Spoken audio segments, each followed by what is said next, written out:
এই মুহূর্তে সবচেয়ে বড় খবর এই কিছুক্ষণের মধ্যে শুরু হয়েছে ভোটের রেজাল্ট। এই ভোটের রেজাল্ট কে হারছে কে জিতছে আপনি কিভাবে চেক করবেন? আপনি আপনার ফোন থেকে চেক করতে পারেন, তার জন্য এই অ্যাপটি ডাউনলোড করে নেবেন। এই অ্যাপটি ডাউনলোড করার পর কিন্তু এখানে আপনারা লগ ইন করে নেবেন। লগ ইন করে নেওয়ার পরে কিন্তু আপনারা এখানে দেন ভোটার সার্ভিস যে অপশনটা আছে, ভোটের সার্ভিস অপশনে ক্লিক করলে কিন্তু এই ভোটার সার্ভিস অপশন আছে, এখানে ক্লিক করবেন না, তার পাশে দেন এই অপশনটা আছে, এখানে কিন্তু আপনারা ক্লিক করবেন। এখানে ক্লিক করার পর কিন্তু আপনাদের এখানে পোর্টালটা খুলে যাবে। এখানে আমরা ক্লিক করে নেবো। এরপর দেখেন এখানে চলে এসেছে কারেন্ট ইলেকট্রিক, এখানে কিন্তু এখানে শো এখানে আসছে অপশনটা, এখানে ক্লিক করবেন। এখানে ক্লিক করার পর কিন্তু আপনার অপশনটা খুলে যাবে এবং 2 নম্বরে দেখেন এই 2 নম্বরে যে অপশনটা আছে রেজাল্ট, এই যে অপশনটা আছে ইলেকট্রিক রেজাল্ট, এখানে কিন্তু আপনারা ক্লিক করবেন। এখানে ক্লিক করার পর কিন্তু এটা খুলে যাবে। এখানে ক্লিক করার পর দেখেন জেনারেল ইলেকট্রিক এন্ড অ্যাসেম্বলি, এখানে কিন্তু এখানে অপশন আছে, সেই অপশনে আমরা ক্লিক করবে। এখানে যে অপশনটা আছে 1 নম্বর, সেটা থেকে আমরা ক্লিক করব। সেই অপশনে ক্লিক করে নিচ্ছি।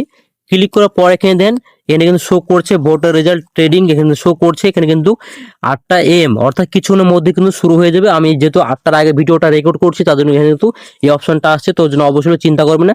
অর্থাৎ আপনার 4 মে কিন্তু কিছুক্ষণের মধ্যে কিন্তু শুরু হয়ে যাবে ভোটের রেজাল্ট। তারপরে কিন্তু আপনি চেক করতে পারবেন এবং আপনারা এখানে দেখেন এখানে কিন্তু আপনার যে ওকে লেখা আছে, ওকে লেখা অপশনে ক্লিক করে কিন্তু ভোটের রেজাল্টটা আপনি কিন্তু চেক করতে পারবেন।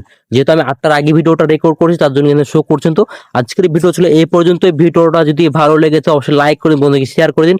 আর অবশ্যই চ্যানেলটি সাবস্ক্রাইব করে পাশে বেল বাটনটি অন করুন। ভালো থাকবেন, সুস্থ থাকবেন।